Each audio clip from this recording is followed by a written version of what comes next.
Okay, let's welcome to the show for the very first time. Look who's here, National Economic Council Director Larry Kudlow. Hey, Larry, it's great to have you on the show. Thank you, Liz. Appreciate it. Okay, so the debate's tomorrow night. Is the president going to focus on policy? Because after the first debate, many said if the president just let Joe Biden talk, voters would hear, and they may not be happy about hearing about all of Joe Biden's planned tax hikes when Joe Biden said he's for the working class. Is the president going to interrupt less and let Joe Biden talk? Well, I think the president's going to have a commanding presence, and I think he's going to lay out the case that Mr. Biden's tax hikes will decimate the economy. And I think he'll make the case for his own tax and regulatory reductions, which gave us a strong prosperity cycle.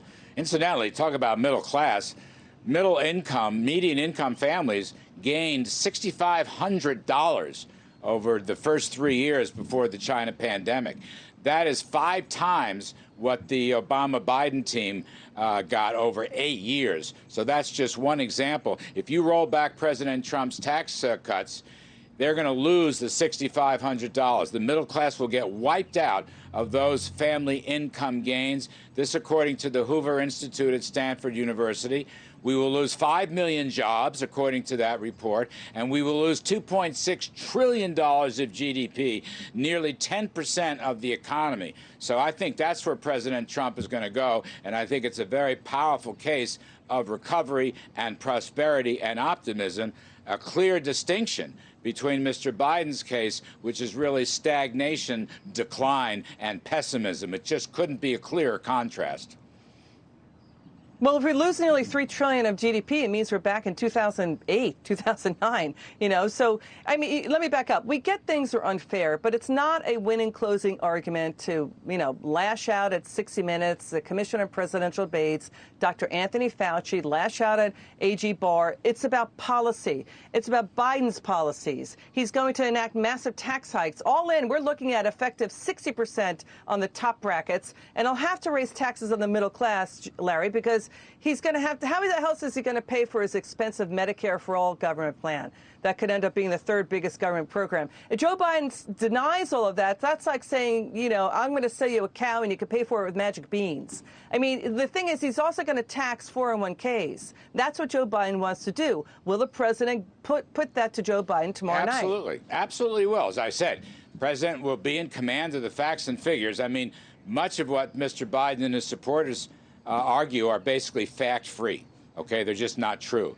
President Trump will straighten all this out in the debate and will make the contrast that I just mentioned a moment ago. It couldn't be clearer. Incidentally, in terms of Mr. Biden's tax hikes, it's calculated, again, by the Hoover Institute at Stanford University. It would knock out 1/4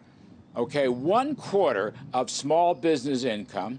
It'll take out at least 10% of corporate income. It'll knock out 1/4 or 25% of all investment. That's not only financial assets, but also real assets, such as machinery and equipment and buildings. That's how devastating those tax hikes will be. You can rest assured that President Trump will make that case in a very strong way.